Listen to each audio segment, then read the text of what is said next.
তখনই সে স্বনির্ভরশীল আপনার রূপ ধরে আর আপনার সাড়ে সর্বনাশ করে ছেড়ে দেবে। চল আমরা এখান থেকে পালা।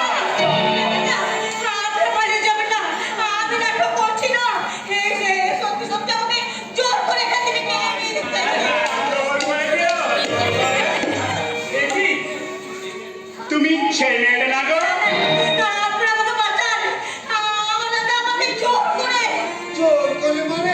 চোর করে মানে এই মরাটা তোমার কোন দাদা গো? কোন দাদা?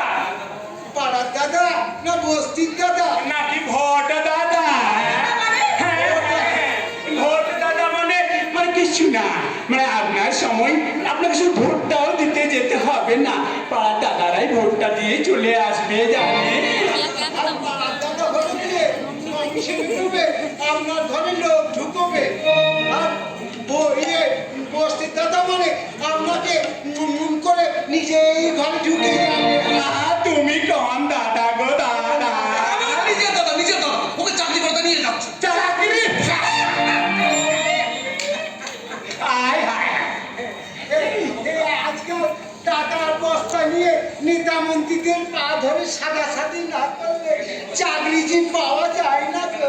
সেখানে মাগনায় তোমাকে কে চাকরি দেবে গা? কে দেবে গা? এই শালা, এই! একদম বাজে কথা বলে দিচ্ছি। হ্যাঁ, তাছাড়া আমাদের নিজেদের ব্যাপারে তোমাদের কাউকে মাথা ঘামাতে হবে না। যা ভালো ভালো হয়ে গেলে ভালো। এই মাকড়া! এই মাকড়া! আরে এই বড় ছোড়ে! আমার জানা কিছু আমরা না রে? আমরা শুধু করছি না, যাই না গো। এখন তো দেখলেও নাচিয়ে যাবে, আমি দেখবি।